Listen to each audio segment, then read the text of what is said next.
Você já ouviu falar que sua mente pode mover montanhas? Ou que você poderia se tornar um imã e atrair tudo o que desejasse apenas com o poder do pensamento?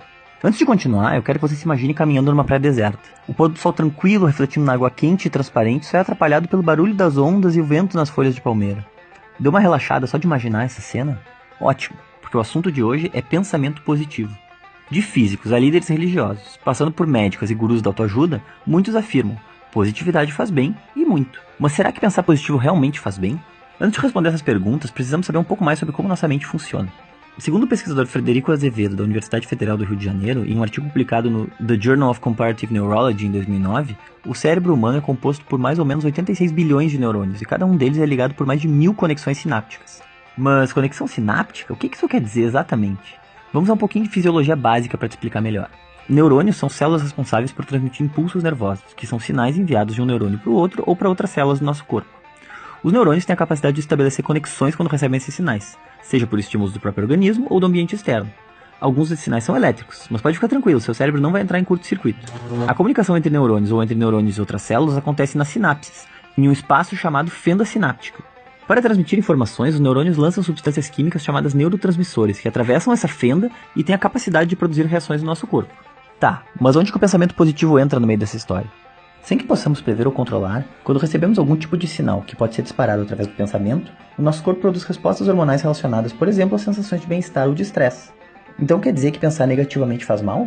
Depende. Nas situações em que identificamos um risco ou uma ameaça, um tipo específico de mecanismo entra em ação, chamado sistema nervoso simpático, estimulando as glândulas suprarrenais que agem na secreção dos hormônios adrenalina, noradrenalina e dopamina.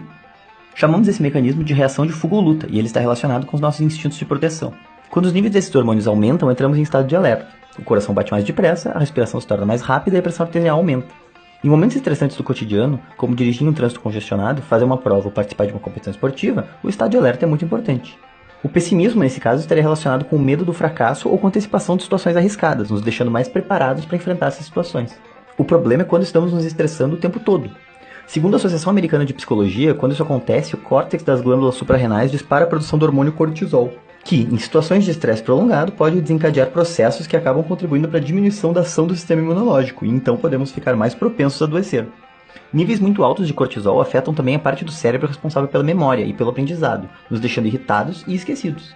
Uma outra explicação científica sobre o quanto o pessimismo e as emoções negativas podem fazer mal é defendida pelo cientista da computação Steve Parton.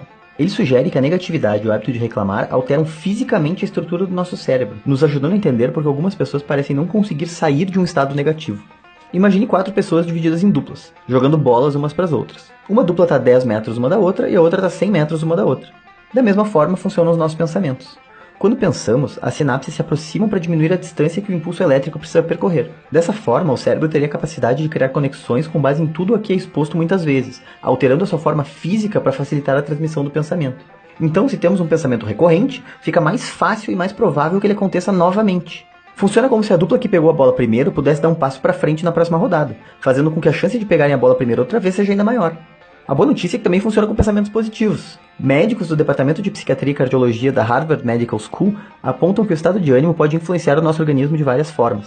Um desses estudos, de janeiro de 2016, publicado pela Associação Americana do Coração, buscou averiguar a correlação entre o senso de otimismo, o senso de gratidão e o nível de novas internações hospitalares em 164 pacientes com quadro clínico de síndrome coronariana aguda que passaram por internação anterior.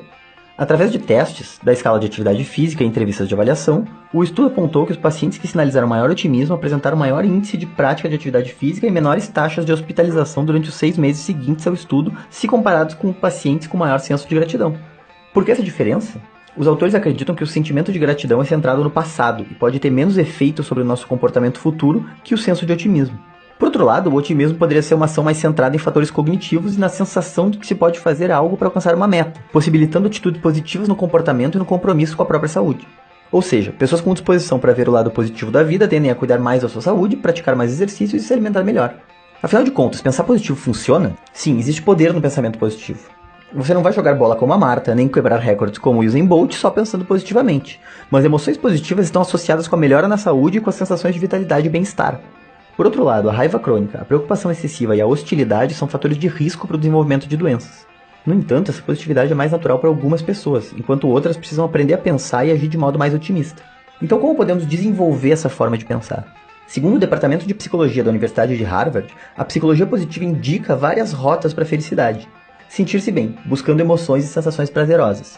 Engajar-se totalmente com objetivos e atividades que envolvem você plenamente. Fazer o bem, buscar na sua vida um significado fora de si próprio, desenvolvendo a sua empatia. Gratidão, expressando apreço por aquilo que você tem em sua vida. Saborear, focando a atenção no prazer, em como ele ocorre, compartilhando e apreciando cada experiência de modo consciente. Estar consciente, centrando a sua atenção sobre o que está acontecendo no momento e trabalhando a aceitação sem julgamentos. E autocompaixão, buscando consolo quando necessário, dedicando tempo para cuidar de si mesmo para motivar-se e tentar novamente. E você que faz parte da Legião Autoridade Fitness, já passou por alguma situação em que o pensamento positivo te ajudou no dia a dia? Conta pra gente essa história e vamos criar juntos uma onda de ações positivas ao nosso redor. Oi, se você assistiu esse vídeo até o final e gostou do que viu, por favor inscreva-se no canal e deixe seu joinha aqui embaixo. A sua inscrição é muito importante porque é a única maneira de garantir que você vai ser avisado ou avisada cada vez que lançarmos um vídeo novo. Para você ter uma ideia, o Facebook só mostra nossos vídeos para 10% das pessoas que nos curtiram por lá. Aqui no YouTube, a chance de ele sugerir o nosso vídeo novo para você quando a gente coloca ele no ar é um pouquinho maior, mas não muito. Então se você quiser saber sempre que a gente postar um conteúdo inédito, eu vou pedir de novo para você, por favor, se inscrever no nosso canal. É bom pra gente, é bom pra você e é só um clique.